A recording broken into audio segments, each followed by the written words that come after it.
Hello students, आज के इस वीडियो में हम अमेरिका के संविधान की विशेषताएं देखेंगे।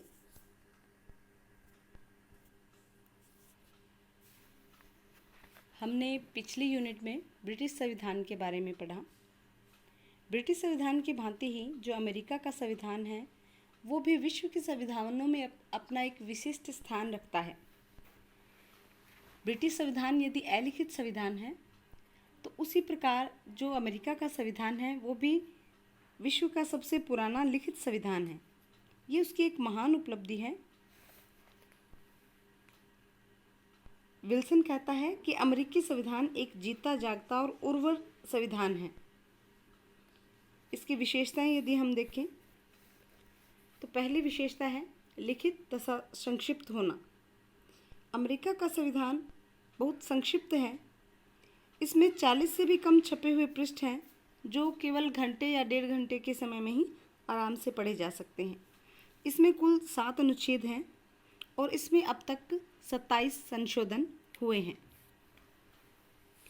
दूसरी यदि विशेषता देखें तो वो है लौकिक प्रभुसत्ता में विश्वास। अमेरिका के जो संविधान निर्माता थे उनका लोकतंत्र में पूरा विश्वास था।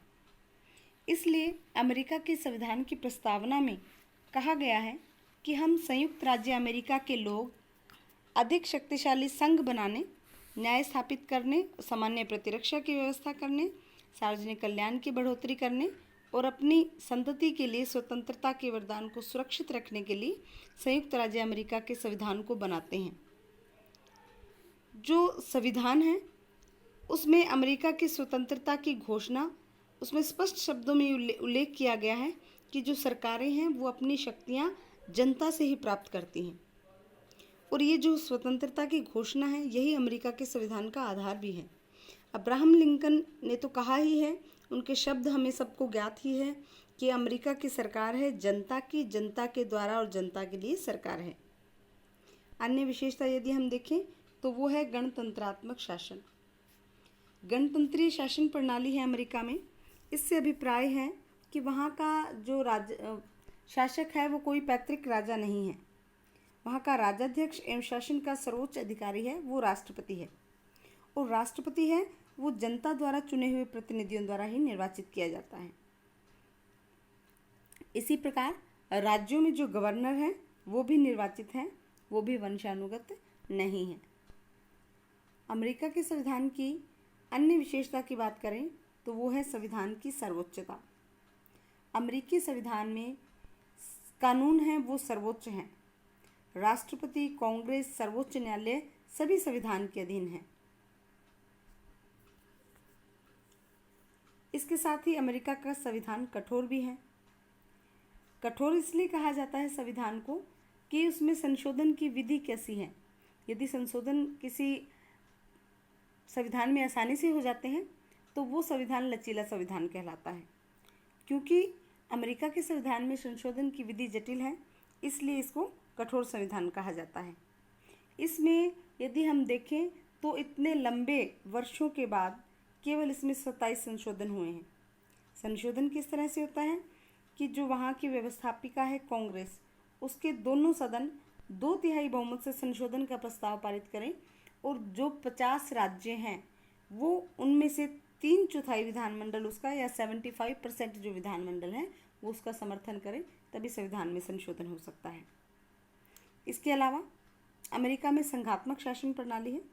संघात्मक शासन प्रणाली में 3 तत्व होते हैं कि लिखित संविधान होना चाहिए, शक्ति विभाजन होना चाहिए और इसके साथ ही एक स्वतंत्र और निष्पक्ष न्यायपालिका होनी चाहिए।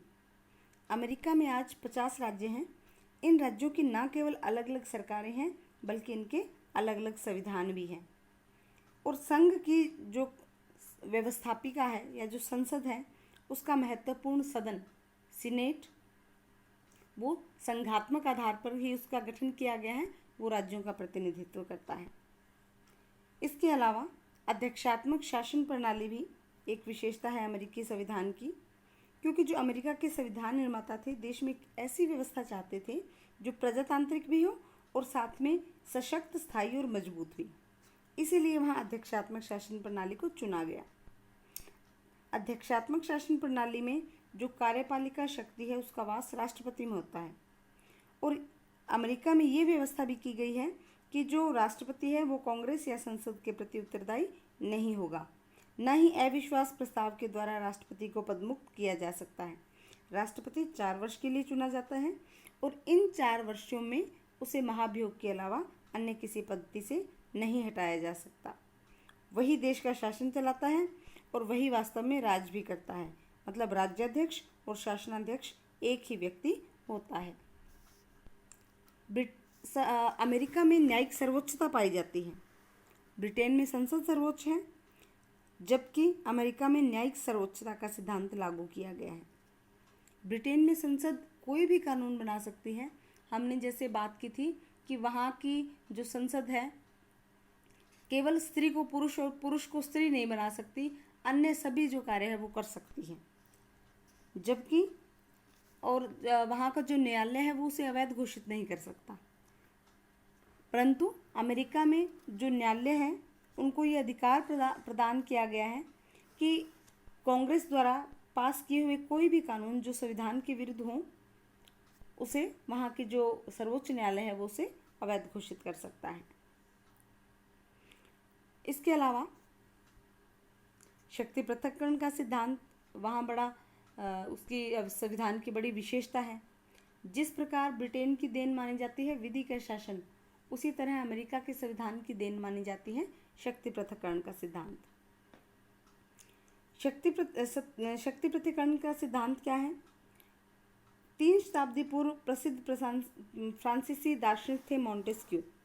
उन्होंने ये मत प्रतिपादित किया कि शासन की निरंकुशता पर प्रतिबंध लगाने के लिए आवश्यक है कि सरकार के जो तीनों अंग है, विधानांग, कानून बनाने वाला, कार्यकारी, उनको लागू करने वाला, और न्यायांग या न्यायपालिका, ये पृथक पृथक संस्थाओं द्वारा किए जाएं।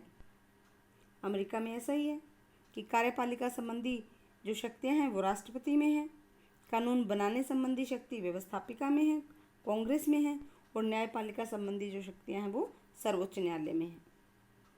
इसके साथ ही शक्ति पृथक्करण सिद्धांत को उचित रूप से लागू करने के लिए नियंत्रण और संतुलन को भी अपनाया गया है। नियंत्रण और संतुलन को इसलिए अपनाया गया है ताकि जो तीनों अंग हैं वो एक दूसरे से पूर्णतः अलग ना हो जाए, उनमें समन्वय बना रहे। इसलिए उन्होंने शक्ति विभाजन के साथ साथ सरकार के तीनों अंगों में संबंध भी स्थापित किए और इन संबंधों को किस प्रकार से सुचारू रखा जाए, किस प्रकार से स्थिर रखा जाए, इसके लिए उन्होंने नियंत्रण और संतुलन के सिद्धांत का पालन किया।